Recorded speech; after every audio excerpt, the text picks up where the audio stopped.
Bienvenue dans une nouvelle vidéo de la chaîne Intemporelle. Aujourd'hui, on va avoir une vidéo spéciale où est-ce que, plutôt que de parler d'un sujet, j'ai une petite liste de sujets que je me dis tout le temps, ce serait le fun d'en parler, mais que c'est pas nécessairement des sujets que je considère assez longs pour faire une vidéo qui a de l'allure.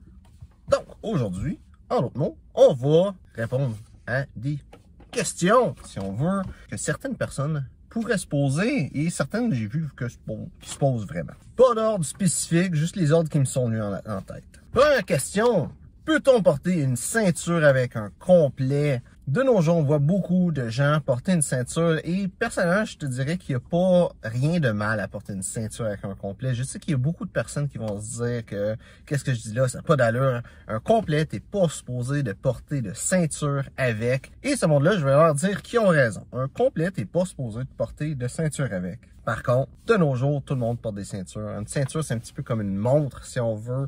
Tu sais, si on regarde, il y a un certain temps, le monde avait une montre de poche. Puis avoir une montre au poignet, c'était pas normal. Mais aujourd'hui, tout le monde a une montre. Puis on pourrait dire le même principe que aujourd'hui, si tu veux t'habiller de façon élégante, ça te prend une montre. Mais on est rendu à un point, je pense que la ceinture, c'est un essentiel presque à ce point-là. C'est pas autant qu'une montre, je dirais, mais presque. C'est tellement accepté que, selon moi, tu peux porter une ceinture avec un complet, spécialement des complets qui sont dans le prêt-à-porter, parce que généralement, ces complets-là, ils sont pas taillés spécialement pour toi, ou en fait, ils sont jamais taillés spécialement pour toi.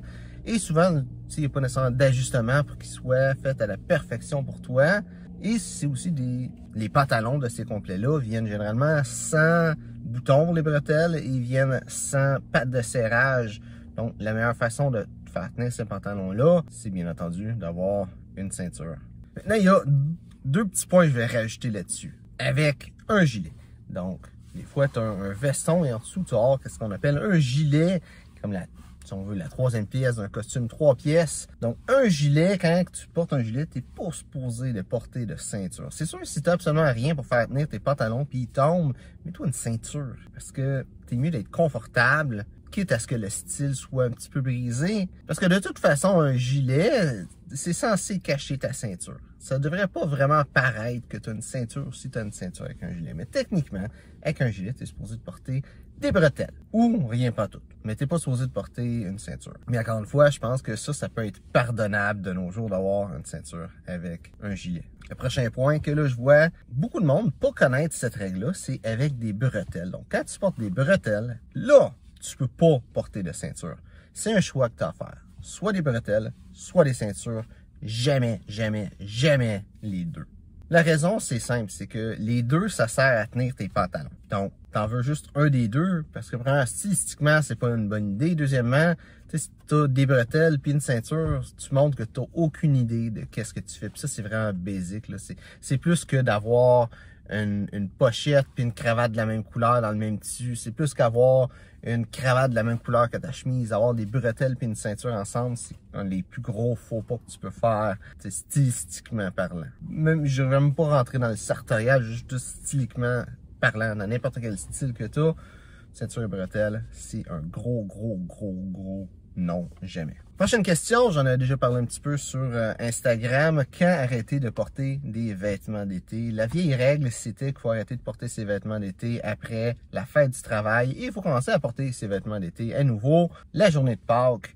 De nos jours, ça change. Comme présentement, tu peux voir si tu regardes la vidéo quand il est publié que on est passé la fête du travail. On est présentement, j'ai pas la date dessus, mais on est, je sais plus, comme 12 septembre si je me trompe pas. Tu sais, j'ai encore un veston sur le soccer, une chemise en lin. Et moi, je suis correct avec ça.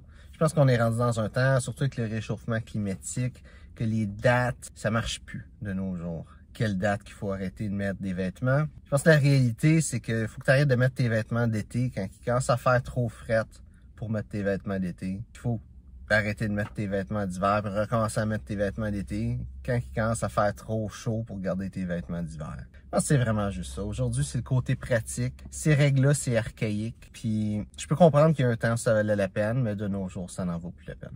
Une autre question, ça, je pense que j'avais fait une vidéo vraiment spécifique là-dessus, mais c'est quoi la meilleure doublure pour une veste? Ça, je m'étais posé la question, j'ai vraiment cherché Et le résultat de toutes les recherches que j'ai faites, c'est que le meilleur matériel, selon moi, c'est la viscose.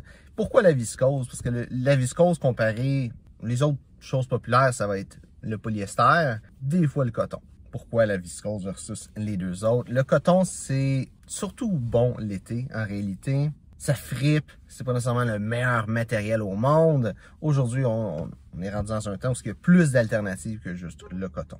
Donc, la viscose, qu'est-ce que ça a de bon côté? C'est que ça reste beau, ça reste plus soyeux, ça reste plus lisse. Ça va faire un meilleur job que le coton. Si on compare à l'autre alternative populaire, le polyester versus le polyester, ben ça va pas créer de statique, qui est vraiment une grosse chose. Et la viscose, ça respire, comparé au polyester qui respire pas, qui va faire en sorte que tu vas avoir chaud. Et surtout quand que, tu sais, dans les saisons de transition ou même l'été, t'es mieux avec de la viscose parce que ça va respirer plus. C'est sûr que là, je pourrais rentrer plus loin dans le sujet. La viscose, c'est ça qui est vraiment le matériel supérieur pour les doubleurs. Là-dessus, je t'invite à faire tes propres recherches. Prochaine question, peut-on porter du noir avec du brun? La réalité, c'est que cette règle-là, c'est sur le cuir. Donc, si tu as des cuirs bruns, toutes les cuirs soient bruns. En réalité, il faut que les cuirs matchent. Fait qu'il faut que toutes les cuirs matchent ensemble sans nécessairement être exactement le même cuir. Parce que, règle générale, chaque chose en cuir que tu as va être loin l'un de l'autre. Donc, si c'est pas exactement la même couleur, c'est pas si pire que ça. Par contre, il faut que ça soit quand même assez proche. Tu peux pas avoir un bracelet de montre noir, une ceinture brune, puis des souliers Bourgogne. Ça marche pas. Personnellement, je considère que le brun et le noir font partie de deux palettes de couleurs complètement différentes. Tu as la palette avec le noir, entre autres, qui est la palette de ville, et tu as la palette avec le brun, qui est la palette de campagne. Donc, je considère que ces deux couleurs-là ne se mélangent pas bien, mais aujourd'hui, j'ai pas du noir, j'ai du blanc en réalité qui fait partie de la palette de ville et du brun qui fait partie de la palette de campagne. Je suis capable de le mélanger quand même. Donc, il n'y a rien de mal à faire ça. C'est juste que ça prend un petit peu plus de temps à bien agencer. Le tout. Prochaine question, prochain point. Peut-on séparer un complet, donc avoir par exemple juste porter le veston de son complet? Ça aussi, c'est une question qui peut être mitigée. La réalité, c'est que oui, tu peux le faire, même, je me trompe pas, ça s'appelle le sprezzato, qui est l'art de porter, ben, c'est pas un art en réalité, mais c'est le principe de porter un haut et un bas de complet différents. Donc, mettons que tu as un complet bleu marin et un complet gris, ben, tu vas porter les pantalons gris avec le veston bleu ensemble. Et ça se fait. La seule chose à comprendre avec ça, quand tu vas séparer un complet, c'est que quand tu portes tes vêtements, n'importe quel vêtement, tes vêtements vont s'user. Donc, si tu fais ça, le plus tu fais ça, le plus tu vas avoir des vêtements qui vont s'user.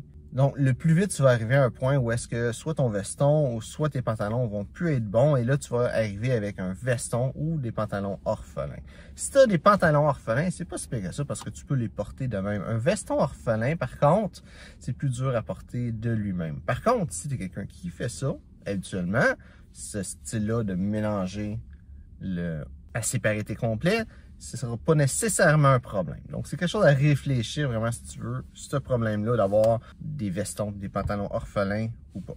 J'essaie de mettre mon téléphone ailleurs, là, il est au chaud et je vois que l'écran commence à être noir. J'essaie de finir ça vite. Il y a juste un dernier point qui reste, c'est comment bien s'habiller. Et cette question-là, en réalité, c'est plus le monde qui se disent comment faire pour commencer à bien s'habiller.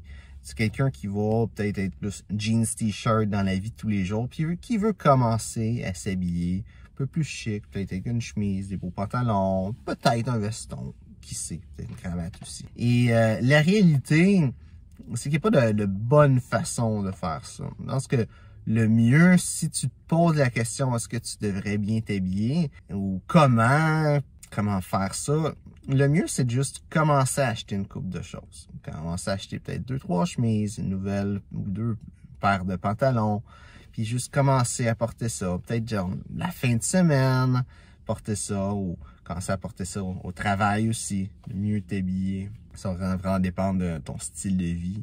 Mais, grossièrement, c'est ça. De juste acheter une ou deux petites choses. Pas sans des choses chères. Tu peux aller regarder dans juste les magasins de vêtements pour hommes. Regardez qu'est-ce qu'il y a en liquidation. C'est quelque chose d'intéressant. C'est ça de quoi en particulier en tête qui n'est pas en liquidation aussi, tu sais, achète-les. Mais, tu sais, investis pas nécessairement trop là-dedans. Mais achète juste 2-3 affaires, juste pour voir le sentiment que ça t'apporte de mieux t'habiller. Si c'est justement de porter un veston, ben ça peut être ça. Essayer de trouver un veston, tu sais, qui est peut-être de quoi en liquidation, de quoi qui te fait bien entendu. Mais juste voir le feeling, voir le sentiment que ça t'apporte. Même chose pour les cravates. Les cravates, c'est facile, tu peux aller sur AliExpress, puis pour genre 5$, tu vas avoir une cravate qui va être super belle, qui va faire pas mal la job pour juste avoir l'habitude de porter une cravate, là. Pour peut-être 20$, tu peux avoir 4 cravates, une coupe de couleurs, être capable de faire la variété, c'est vraiment pas cher. Ça prend le temps de se rendre par contre, mais c'est mieux que d'aller dans un magasin et de payer une cravate à 60-75$. Mais c'est ça, d'y aller tranquillement, d'investir un petit peu, mais pas trop, sauf si tu trouves quelque chose que vraiment tu trouves que c'est vraiment beau puis que tu sais que tu veux cette chose-là. Mais juste te donner un petit goût de qu'est-ce que c'est, tout simplement. C'est comme ça, je pense, que la meilleure façon de mieux s'habiller, c'est juste comme tâter le terrain un petit peu en premier, puis à partir de là, s'éduquer et commencer à mieux s'habiller de plus en plus. Donc, j'espère que tu as aimé la vidéo. Si c'est le cas, like et partage. Si tu as des questions sur le style classique masculin, mets ça dans les commentaires, ça me fait un plaisir d'y répondre. Donc, merci d'avoir regardé la vidéo et on se voit une prochaine fois.